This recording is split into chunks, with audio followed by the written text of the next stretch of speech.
आचार्य महोदया, शिक्षकगण एवं मेरे प्रिय साथियों, आप सभी को मेरा सुप्रभात। मैं मोहित यादव, कक्षा 9A का छात्र, आज आप सभी के समक्ष सर्पदंश के प्रति आपको जागरूक करने के लिए अपने विचार लेकर प्रस्तुत हुआ हूँ। सर्पदंश, तो चलिए शुरुआत करते हैं सर्पदंश से ही। सर्पदंश यानी किसी सांप का काटना या डसना। आमतौर पर सांप इंसानों से दूर ही रहना पसंद करते हैं, किंतु बारिश के इस मौसम में जमीन में स्थित उनके घरों में पानी भरने की वजह से उन्हें बाहर आना ही पड़ता है। किंतु ये हमला भी तभी करते हैं जब ये शिकार कर रहे हों या आत्मरक्षा कर रहे हों, और ये हमला जानलेवा भी साबित होता है। अधिकतर सांप जहरीले नहीं होते, बल्कि इस दुनिया में 80% से ज़्यादा सांप विष रहित होते हैं, किंतु फिर भी कुछ सांप जहरीले होते हैं। सांप के जहर से ज़्यादा लोग सांप के काटने की दहशत में ही अपने प्राण गंवा देते हैं।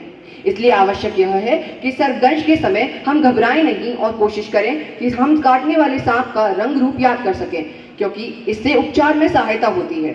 सर्पदंश का प्राथमिक उपचार हमें शीघ्र अतिशीघ्र करना चाहिए।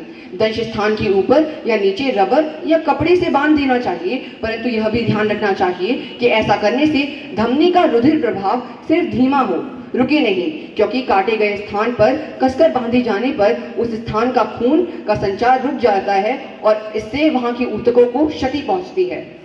सांप काटने के समय हमें बहुत संयम रखना चाहिए ताकि हृदय की गति तेज ना हो, क्योंकि ऐसा होने पर जहर सीधा हृदय में पहुंचकर रक्त कणिकाओं को नष्ट करना प्रारंभ कर देता है। सांप काटने के तुरंत बाद काटे गए स्थान को हमें तुरंत धोते रहना चाहिए और जल्द से जल्द निकटतम अस्पताल या चिकित्सा केंद्र पहुंचकर वहां जाकर प्रतिदंश विष की सुई लगवानी चाहिए। किंतु कभी कभी सर्पदंश के समय हमें पता ही नहीं चलता कि हमें किसी सांप के द्वारा काट लिया गया है। ऐसे में यदि अचानक आपकी आवाज़ पतली होने लगे, सांस लेने में तकलीफ होने लगे, बोलने में कठिनाई आने लगे या पलकें भारी होने जैसे लक्षण दिखाई देने लगे, तो हमें सतर्क होकर जल्द से जल्द अस्पताल पहुंचना चाहिए। लेकिन जैसा कि कहा ही गया है कि इलाज से बेहतर रोकथाम, तो इतना कुछ करने से बेहतर है कि हम इसका बचाव ही सोच लें और आसपास के लोगों को भी इसके बारे में जागरूक करें। खास तौर पर बरसात के इस मौसम में हमें अधिक सावधान रहना चाहिए। हमें बरसात के समय अंधेरे में नंगे पांव नहीं घूमना चाहिए और अधिक सुरक्षात्मक कपड़े जैसे लंबी पैंट और जूते पहनने चाहिए।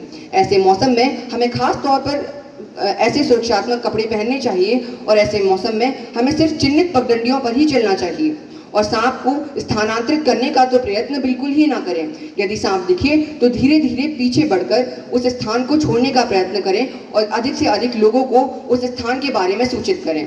सावधान रहें, सुरक्षित रहें। धन्यवाद।